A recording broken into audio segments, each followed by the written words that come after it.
I'll speak about these words: bookworm, page turners, dystopias, obviously, crime novels, paper over the cracks is an expression that I'll use. I'm not sure. Can't remember when that comes up. Stress hormones, the two, adrenaline and cortisol. Fight or flight response. I'm not talking about freeze responses here. Runner's high. Disenfranchisement, maybe not. Don't like that one too much. And toxic masculinity. And if you're ready, we can have a look at this one. Is that ready for you, Joe, as well? Yeah? Okay. So, ladies and gentlemen, everyone in between and beyond, I have a friend who always says he doesn't read fiction, and I think that's really sad and also boring, and I think he's missing out on so much.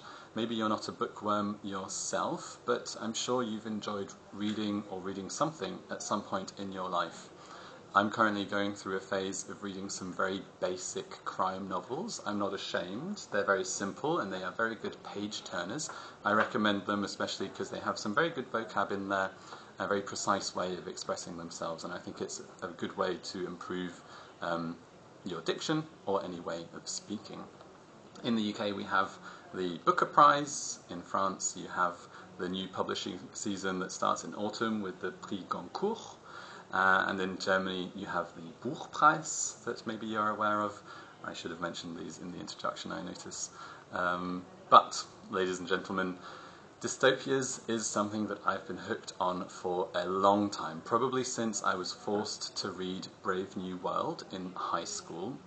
I think dystopias are perfect for high schoolers because they have that teenage angst thing going on. They're always anxious and nervous about the world, and I think dystopias are quite easy to understand because they're very black and white. They always exaggerate a tiny thing about one aspect of society, and it really allows young people to engage in a lot of social commentary, good for essay writing. So I think it appeals to young people's idealism, it calls out their frustration with how the world works. And I still appreciate them now, even though I'm not 14 anymore. Let's have a look at some good examples of dystopias, some very old, some very new. Brave New World, as I mentioned, describes a futuristic world state that focuses on capitalism, consumerism. Everyone is urged to take this happiness drug to simply paper over the cracks in society. Brave New World was published in 1948. It sold almost 30 million copies. And then another famous dystopia is 1984, which unironically led to the reality TV show Big Brother that I'm sure you're all aware of. 1984 was published in 1964, 20 years before, looking into the future obviously, and to date over 30 million copies have been sold. So those are the old ones. You might know some newer ones, The Hunger Games, for example. There are 4 books of the Hunger Games, and over 100 million of these books were sold in print and in digital. Hunger Games is a grueling, televised survival game. I'm sure you might have seen some of the films. And then there's The Handmaid's Tale, with over 8 million copies sold. It depicts a sexist society severely curtailing women's rights. And then you have Fahrenheit 451, a bit of an older dystopia, again, with over 10 million copies sold. In a nutshell, it's a book about burning books.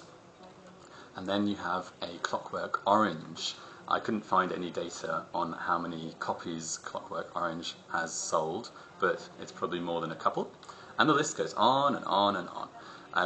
I'm sure you know that some of these books have been turned into films or series, and if you want to show off in front of your film friends, you should just say that the book was always better than the film, of course.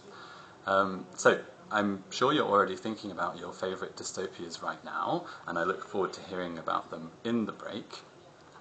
If we just briefly take one detour and look at the etymology of dystopias, or the word dystopia, I personally love etymology because how else would you truly remember what a word means and where it comes from? So dystopia comes from ancient Greek. A utopia means no place. Topos, right? I think topology and so on, we all know that means something about places, and in English it essentially means a place of ideal perfection. No place means that it's too good to be true, I think you might say. And dystopia is then the opposite of a utopia, a place or a society in which there is great suffering or injustice, potentially totalitarian regimes or post-apocalyptic. So why does it feel so good to watch dystopian shows or to read dystopian books? Dystopias are quite similar to horror, the horror genre. And horror films or reading horror can give you the experience of something quite terrifying, but you're still sitting on your sofa, so you are completely safe. And in a world where there is a lot of anxiety-inducing circumstances, wars, politics, the climate, energy, cost of living, career prospects, for future interpreters, you can really shift this fear and anxiety from your mind into a fictional, imaginary world and see how these characters often overcome these struggles. It's quite therapeutic, and that means this is something that will make you continue reading or watching The Walking Dead or The Boys, which is a Prime show, or the latest Stephen King novel. It really helps you regulate your emotions. As odd as it sounds, this type of media can really help you lower your anxiety. Reading or watching frightening content can cause your body to release stress hormones, adrenaline and cortisol, and it's like when you are faced with a fight or flight response, as if you were facing real danger. But your body and mind knows that you're perfectly safe, so your emotions quickly regulate this otherwise extreme reaction. And then after the adrenaline or cortisol rush, your brainwave activity is reduced, which results in a more positive mood. So if you're a runner, you might know this sensation as runner's high. And studies really show that horror fans are much more practiced at regulating emotions and are better at handling fear in real life. Then people say it often prepares you for the worst. Research shows that dystopias prepare you for the unknown.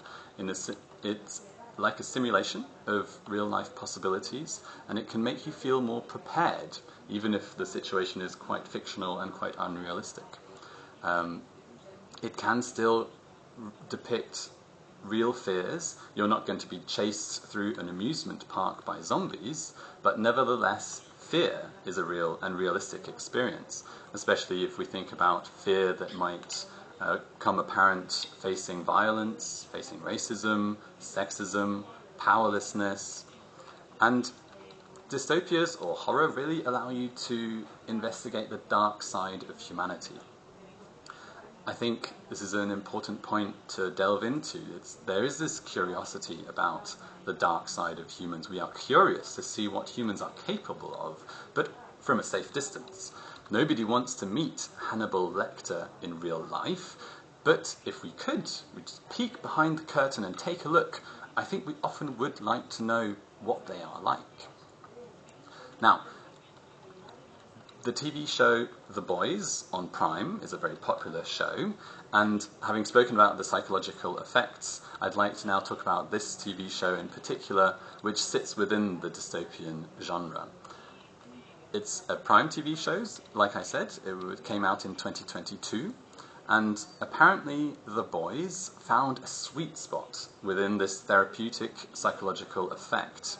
Experts say that it is just scary and disturbing enough without being overwhelming and still having that inspiring message of hope and resilience.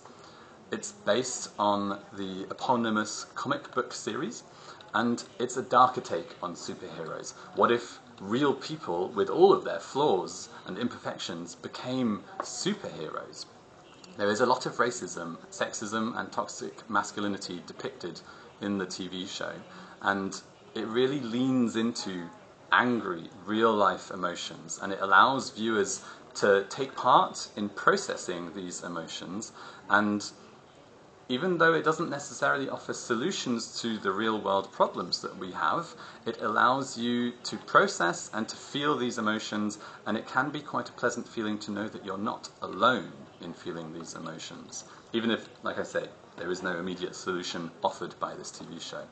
So, to conclude, we've delved a little bit into how dystopias, much like the horror genre, can be quite a soothing experience for readers and viewers, and how the genre can really help you grapple with real-life fears and concerns. I would also like to add that it's a real mirror that is held up to society to really ask some tough questions. Is this how you want to live? Is this how you want society to function? Obviously, these things are quite exaggerated, but it is necessary to exaggerate to really make a point.